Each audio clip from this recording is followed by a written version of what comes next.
Hello, ladies and gentlemen. We are going to talk about equities and what we are doing with our own portfolios regarding Russia, GME, and the market as a whole. Justin, what is going on with GME today? We know that this was the T+2 window, Opex, and we've seen a bit of a run-up, but the market was pretty much flash crashing this morning. Since then, it has taken back some of its gains, and I'm pretty sure it's actually positive on the day. But GME is, it's up a few percent, but it's nothing crazy. Right now, it's Thursday, February 24th at 3:15 p.m. Eastern Standard Time, so the market is not yet closed, but we are not seeing this big price movement we thought we saw on OPEC, even though we could. I mean, the day's not over. There's still something to be said. What I am really looking at is, will we go on the regsho list in a few days? And that would be a really one of the biggest tails that we could be getting towards the end game. That the last time that happened was January of 21 before the first big squeeze. And we very well could go on today. There was a article that I think Justin can touch on better than I. That is potential that this T+2 window actually closes March 1st based upon how the calendar was. There was a Reddit post. Justin, can you? Well, it has something to do with prior months and current months, aligning on the same date. This time it's different. With the offsetting date taking us to, what was it, March 1st or whatever? It's going to be Tuesday of next week, which would be the actual T+2 window, the final settlement close.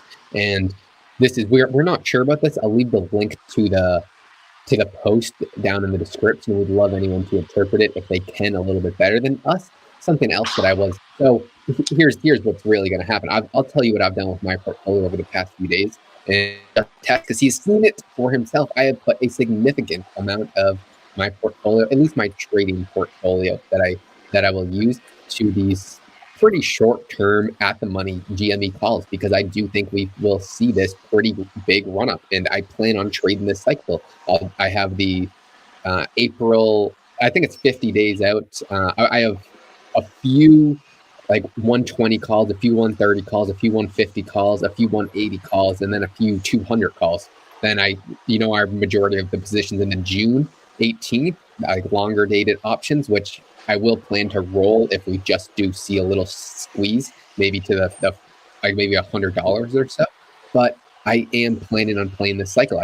We could be wrong about the entire cycle, and to show you I have a biased view because I have a pretty big position size, putting it on that I think that we will see this OPEX type squeeze. I'm not sure how far it will run, so I have these high delta, decent, pretty much slightly out of the money calls on GME going out 2.5 months. That's about it. Right. I think, Josh, I would kind of be right there with you. I've got a decent interest in the June 680s. I've got a decent interest in the April, 16th or whatever, mid-April 510s, and then a smattering beyond that. But I think if there is a run-up, when I say run-up, I mean like 150-ish, 180-ish, where I'd probably do in that situation, I'd probably either exercise or cash settle. Because I do have some at-the-money and in-the-money calls. I'd probably do that. Then I would probably seek to roll back my Aprils to either June or to January, just depending upon whatever's the motion of the ocean that day. I'd probably do that and go from there. I think for me the biggest thing is how do you deal with the timing? I'm not concerned about the market correcting back to normal. When I say market correcting back to normal, let's say the shorts are eventually going to have to cover. I'm not worried about that. I just don't know how much longer they can keep it up. So before, I think it's interesting and it's telling that they seem to be getting more desperate by the various method or the modus operandi that they're using. So I'm pleased to see that. But that's not to say they're at the end of their tricks. I just think they're something to repeat. I don't know how many more aces up the sleeve they have. Yeah, unless they go on this regsho list, which would pretty much be the 13-day forced settlement, I believe. And this would be pretty serious.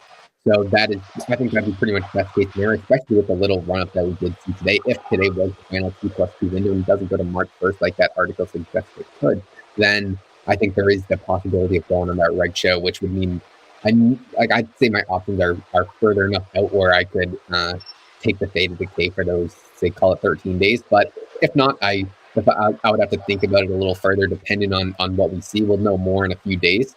Then I might roll them. I'll let you guys know whatever I do. Another big thing that I did today was in Russia. Russia equities tanked 50% pre-market.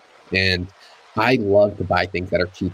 If you don't know me, Justin calls me the boomer of investing because I've hated on GME for the longest time because I didn't do the research and I didn't care to because that's not what I like to do. I like to buy cash flowing, high dividend, cheap companies. And Russia got extraordinarily cheap today. So I got very excited and I bought a lot of these high dividend, just cash flowing Russian equities. You could say, "Oh, Josh, you're so stupid.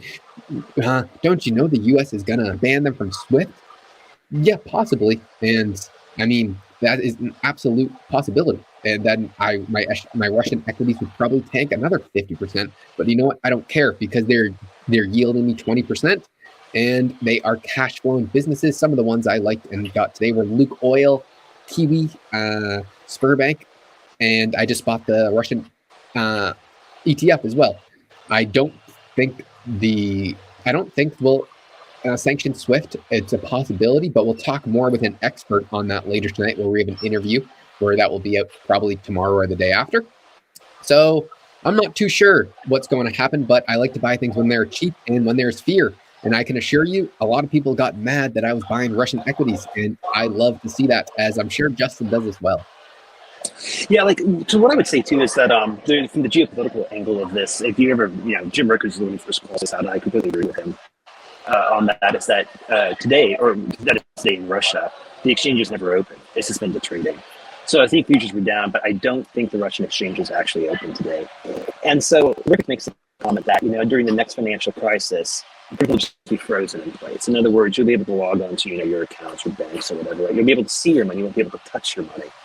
And I don't know how to factor that in, that kind of risk into how do you actually make a decision for your portfolio? I mean, I think it's there. I think it will impact us, and I think it will impact us. But I don't know how to hedge against that. Save the options of options in the sense that, well, let's go like this. I think you want multiple bullets to shoot at this thing when it comes up, and you want to have multiple avenues that you can maneuver through versus having all your eggs in one basket. And so, I mean, I had to crypto. I think there's going to be something there. Equity, I think there's going to be something there. Multiple banking relationships, there's probably something there. Physical cash in hand, metals, etc. But anyways, my point is that I would expect that if you were to see some sort of massive event that happens on the U.S. or within U.S. markets, I would expect them to close markets for some period of time. They've done it before. They'll probably do it again. I do not have a strong view on that, so I will let you have it for now until I can think of a rebuttal, so you do not have that slick, smart. Oh, yeah, Josh. Yeah, I'll give this is the perfect rebuttal for it. Justin, you might be correct on that, but why should I worry about something I can't control? If it happens. Should I just hurdle up and hodl my gold forever? And me and Justin are massive gold bulls. You fundle your gold. Yeah, we are massive gold bulls, but we know it is not perfect. We also like Bitcoin, but neither one of us hold any positions because we think it's in a bubble. At least it hopefully is starting to burst, because we would love to add some crypto positions. We're just rambling on at this point. So I watched a video of some guy can't stop, won't stop Moas. or Can't stop, won't stop, GameStop. Yeah. So my friends, we don't know what's going to happen, so please do not take any financial advice, as I don't think the Fed would like that when GME is very high, and I don't care about my Russian equities anymore because I will never be happy again because I have too much money, as Justin likes to say. So my friends, have a